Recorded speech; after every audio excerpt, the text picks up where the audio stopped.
สมเด็จพระเจ้าอยู่หัวจบข่าวกฤษ รวิวรรณบรรณาธิการข่าวดุลยาวารีเดชใจและยุทธพรบานเย็นอ่านวิทยุแห่งประเทศไทยให้ความรู้คู่ความสุขคุณกำลังฟังสถานีวิทยุกระจายเสียงแห่งประเทศไทยจังหวัดลำปาง FM 97 MHz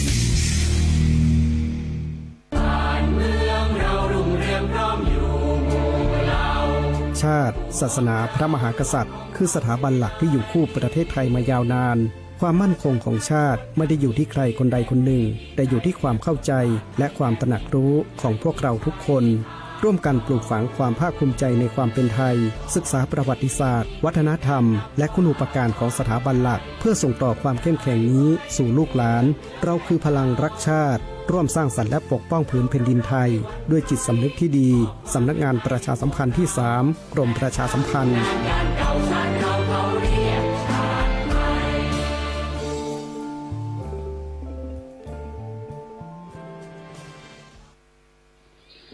ก็ขอนอบน้อมต่อแก้วเจ้าสามประการคือพระพุทธพระธรรมพระสงฆ์อันเป็นที่เคารพนับถือของเฮาท่านทั้งหลายและก็ขอกราบคารวะต่อพระเถรานุเถระพระคุณเจ้าครูบาอาจารย์ทุกรูปทุกองค์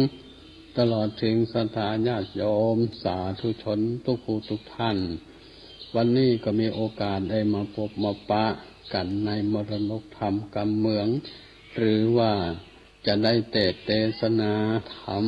อันเป็นแบบปื้นเมืองเหนือเขาเรียกว่าสไตล์ล้านนาก็แล้วกันเนาะวันนี้ก็จะนำเอาธรรมเทศนาเรื่องบัวละวงหงอามาตย์เอามาเทศนาเป็นกันแรกเป็นกันที่11ใกล้จะจบแล้วจะมาว่ากันแรกอยู่เนาะ40ลืมนะ50ลืมหลังตอนนี้ก็70ป่ายแล้วนะจะอย่างไรก็ตามทุกสิ่งทุกอย่างมันก็เป็นไปตามเรื่องของมันไปยึดมันถือมันอย่างมันก็สบายไปอย่างหนึ่งมันใจแก้ตัวนะมันใจแก้ตัวอย่างไรก็ตามเนาะเพื่อบ่ให้เป็นการเสียเวลาในข่าวที่แล้วก็สรุปนักไปน้อยนึงใช้เวลาถึงนั่นถึงนี่ก็40กว่านาทีท่านพระครูสิริธรรมบัณฑิตเปิ่นก็จะได้กล่าวพูดเสริมคือคติอันยังกับศรัทธาญาติโยมเขาทั้งหลายได้สำหรับเราฟังกันเอาเป็นว่าทำกันที่11จบลงไปก็ขอทวนนิดหน่อยว่าในคราวข้างนั้นก็มาจบลงที่ว่าเจ้าสุริยวงศาเนี่ยก็ป่าเจ้าบัวละวงเจ้าบัวละวงได้เรียบเคียงไปตามถนนหนทางนะทำไมไปไกลๆหงตาลอีแต่นะพอไปตรงนั่นนี่ก็ได้ยินเสียงละอ่อนเสียงเล็กน้อยเนาะห้องเสียงแหบเสียงแห้งแออยู่ตรงนั้นก็เป็นที่น่าสงสัยว่าไผเอาละอ่อนเนี่ยเอามาปล่อยมาทิ้งไว้ที่นี่กาหรือว่าอย่างใดแม่มันอยู่ไหนเอาลูกไปควางไว้ด้วยบ่รับผิดชอบกาอย่างใดเจ้าบัวละวงก็เลยเข้าไปพอก็หันละอ่อนน้อยนอนอยู่ที่หันมีรูปร่างลักษณะสวยงามล้ำเลิศนั้นพร้อมกันนั้นก็ยังหันผ้ากาสีห้อยแตนต่างอูนอนของละอ่อนอยู่เปิ่นก็กึดว่าผ้าเนี่ยมันหนังมาเหมือนกับเงื่อนผ้าของเหาในขั้นตีได้ปักไผ่ผ้ากับนางคารวีจาญาของเปิ่นในตีแม่น้ำกวงในคราวข้างนั้นนะก็คิดละอย่างไรเห็นมันคงบ่ใจภายในอื่นแล้วละอ่อนคนนี้ก็จะต้องเป็นลูกของเขาแน่นอนพร้อมกันนั้นยังคิดว่าเราแม่ของเขาไปที่ไหน หรือว่าถูกโจรผู้ร้ายฆ่าฝันแล้วก็เอาละอ่อนเอามาไว้ตรงนี้ก็ทำให้เจ้าก็คิดไปหลายอย่างทำให้ก่อเกิดความโศกเศร้ามองใจอยู่บ่น้อยเหมือนกันเมื่ออันอย่างอันคิดแล้วว่าอย่างใดอย่างใดก็ละอ่อนคนนี้ก็ต้องเป็นลูกของเขาอย่างแน่นอนอย่างแน่นอนก็จึงเอาละอ่อนเนี่ยขึ้นขี่จ้างเข้าไปสู่ในหวังเข้าไปสู่ในราชสำนักก็บ่รอลีล่ะขึ้นไปสู่ผาซานก็ลองเอาผ้าเงื่อนทั้งสองที่ตัวเองเก็บไว้ก็ดีหรือได้มาจากละอ่อนที่เขาเอาไปผูกเป็นอูนอนที่ละอ่อนเนี่ยเอามาต่อกันปรากฏว่าผ้าเนี่ยมันเข้ากันได้เลยบอกว่าจะเป็นลมเป็นลายห้อยต่อมันติดกันอย่างน่าปุ่นอัศจรรย์ใจยิ่งนักจะยิ่งนักคนที่หันต่างก็หันเป็นพยานต่างก็สาธุการกันในที่ปราสาทราชวังหันนอกจากนั้นเจ้าก็ยังถึงแม้ว่าละอ่อนคนเนี่ยเป็นลูกของตนและแน่นอนก็ดีอกดีใจพร้อมกันก็มีความหมองเหงาเศร้าซอย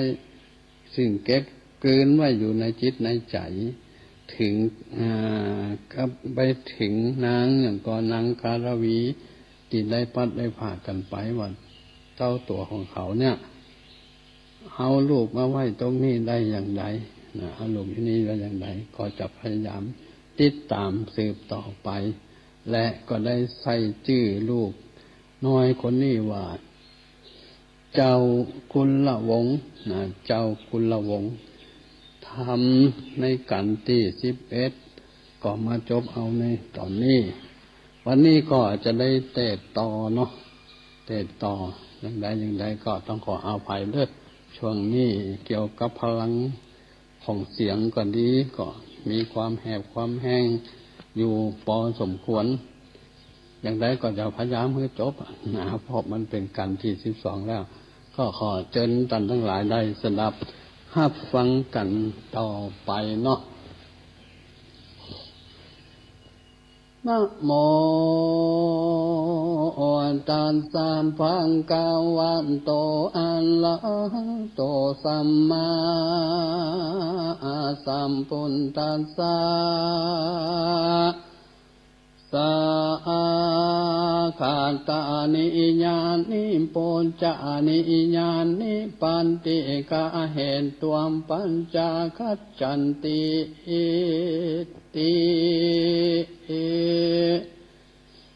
สันตะวนดูลาสัมปุริสัมตังหลายตังอิงใจมนโมอันนั่งอยู่ตาฟังจาดกยังไปแล้วพระตนแก้วจริงเตสนาว่าสาขังอัตนิญาณิอดังนี้เป็นตนพิงกะเวตุลาพิงคุตังหลายอันเป็นสายอังลิญาจารย์เชื่อนักผ่านตาลงญาณส่วนนางองคันนอนเอางามมะบ่เศร้ากังละวิละสายปุลีลูกอาไทยไว้อติไกตั้งเต้วแล้วเล็บแล้วจอมมุงเข้าไปสู่หงตาลจุมคนพันนุ่มเท่ามีมากเต้าหลวงลายนางไปควายรุ่นหมู่จริงอะไรอยู่ไปหลังเสียงเลือดนางสาวตั้งงานเท่ายิ่งใจตาวันควายใบคอนนั่งน้อยอ่อนสมสิงจริงใดผู้จะนาดีลายสิ่งของกินยิ่งลายอันแล้วปันป้องสูงยังตีอายุพุทธายินสังกาลายลากลูกน้อยหาคายไปผ่อนต่างใจก็แล้ว บ่หันลูกแก้วสายตานางเววาไว้วันสัตนาสันตั้งตนหรือว่าคนหยาบจะลักลูกลาคู่ไปเหลือสัจจังไรกายามมากานากาไปกินสายนารินแก่นไทยพงเกิดได้เตือนไปปล่อยมาหายปัดผากย้อนวิบากสังจานางลำจังไหลแลดินพระแผ่เวบนเต็บปลายปนยศใหญ่หูแจ้งควายขี้ยังจริงจักมาน้องนาวหืนเต้ากะนิ่งในอ่องเตียวไปโซใสตีจิ้มไก่ห้องตาลจุ่มคนพันนุ่มเท่ามีมากเต้ายามงายก็พันภายปอกสู่ยังที่อยู่ไปมันนางจอมขวัญสอใสตามมาตีไก่สาลาสอไปมาลืมเหล่าบ่หันลุงเต้าแดนใด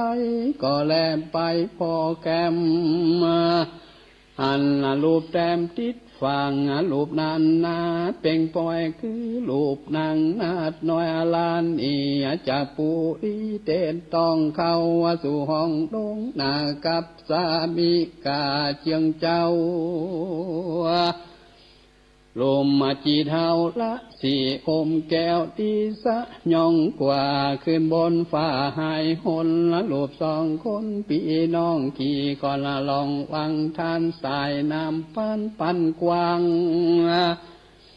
ได้ฟังคังเสียกันผัวจอมขวัญดังสอดพดมาหลอดปันจานละนากรยังอาวรคือระหอดถึงนางยอดตั้งวัน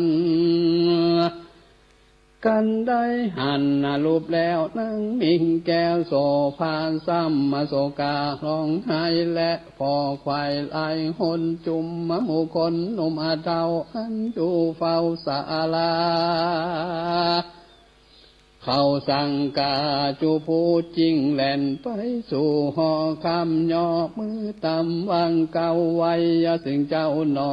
มูนีไขว่าที่ตันเก่าหัวข่าวจูพักการน้อมปองอธิญาณยศใหญ่หูควันใดในใจจริงเล่มไปฟังเอาเฝ้าเขาสู่ดาวศาลา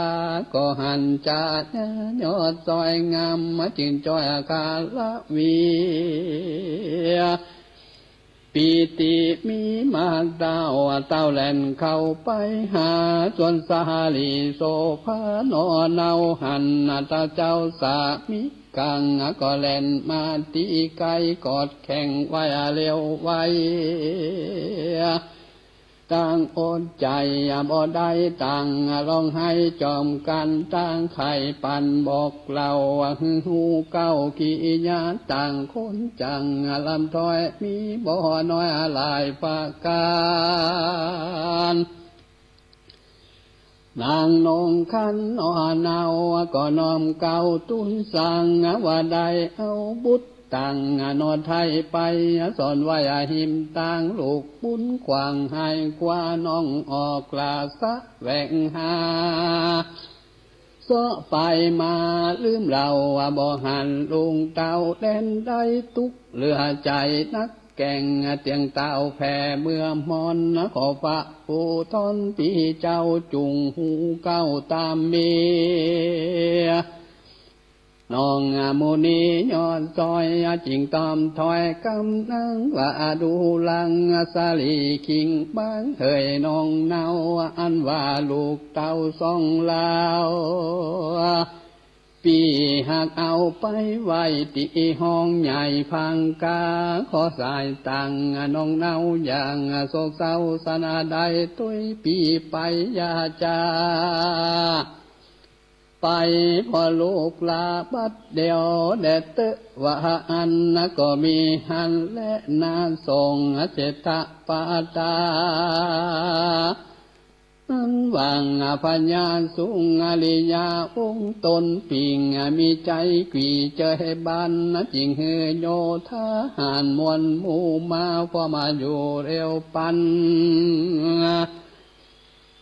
ปากันรีบเฮาอ่องจากเจ้าปุลีรับส่องบุญมีพี่น้องมังสู่ห้องห่อใจแสงนานไอมนโหไหลหลังลูไปปันนำหน่อ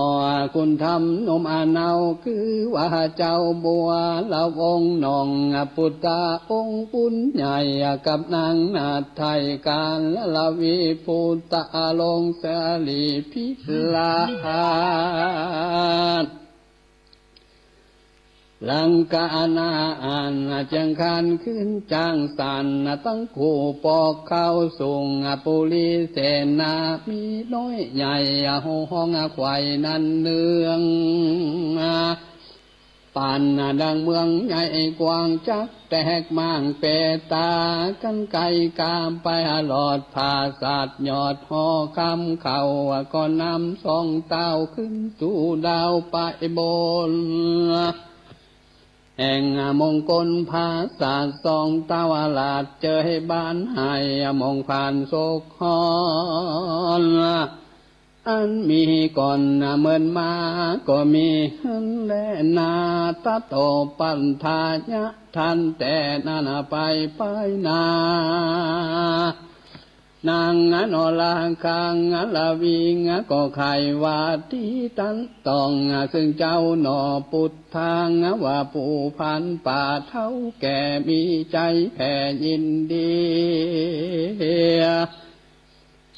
ใส่สาลีกินกู้ได้ยังอยู่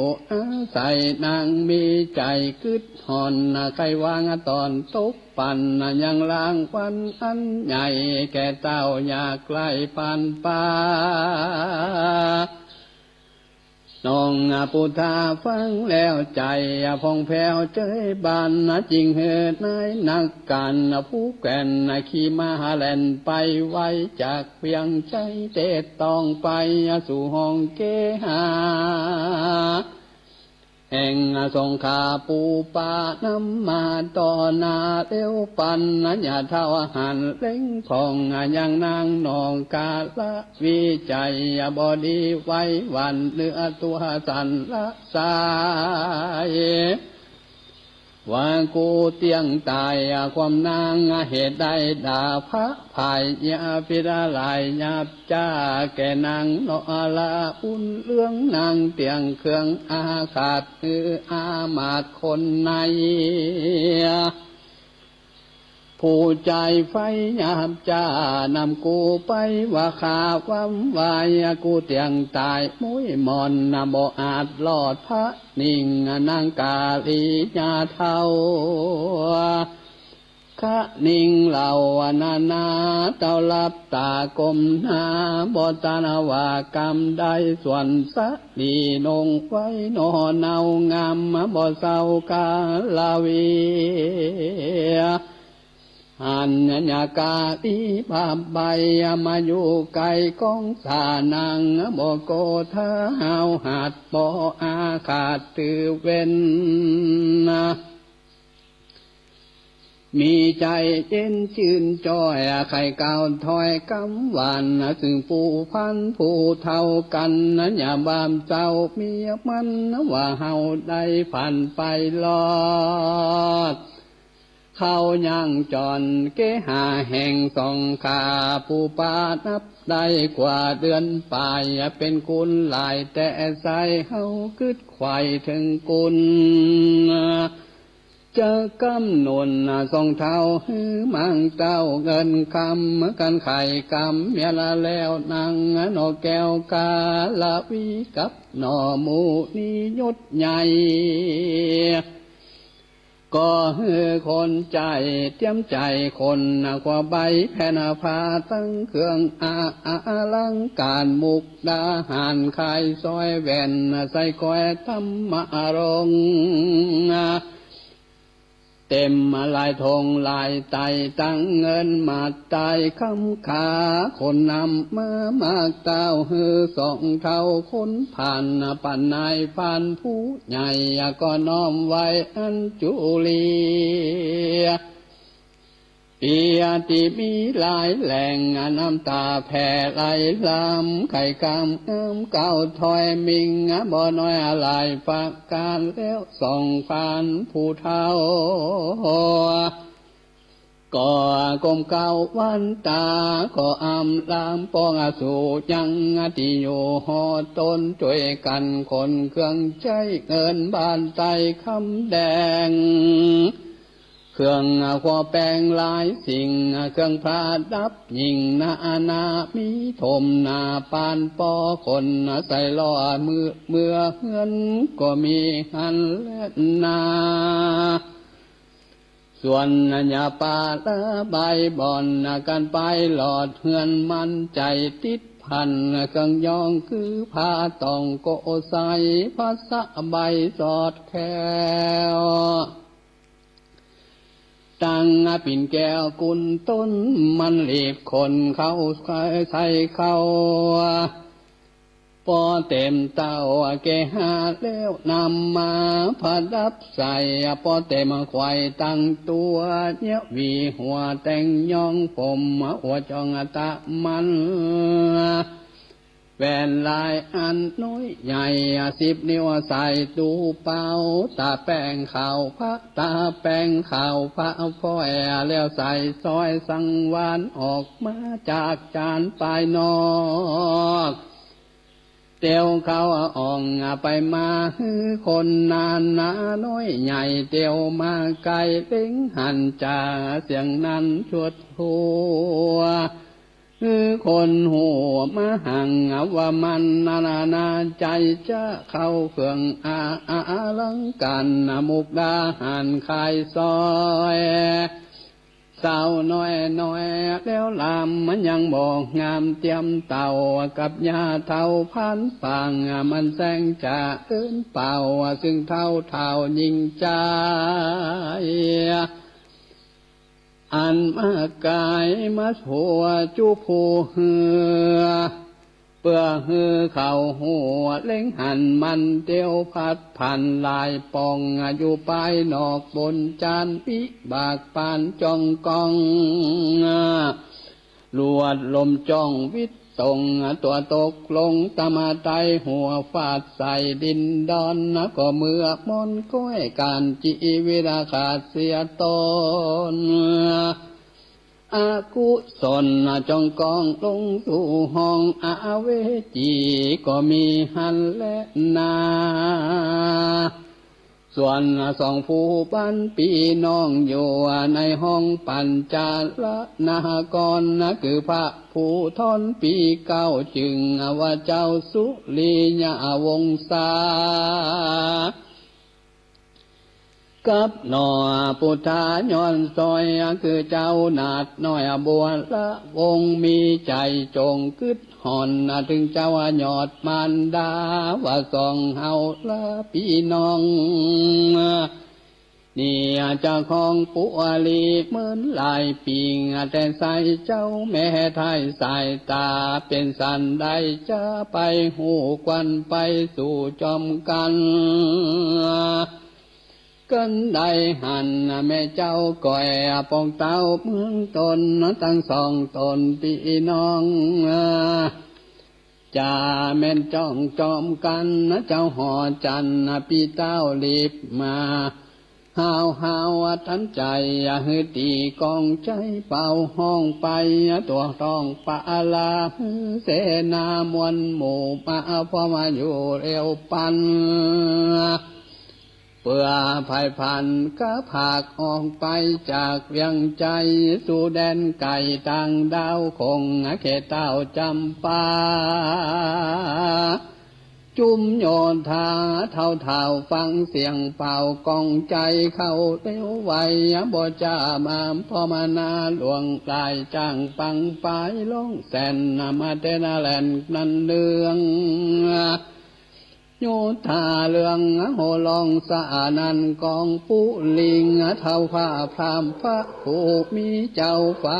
ออกก่อนนานำปนก็มีหันและนาการโยนทามนมงมาพอมาอยู่บัวละมนกาลากวนมาหลอดซองเต้าหยอดบุญนา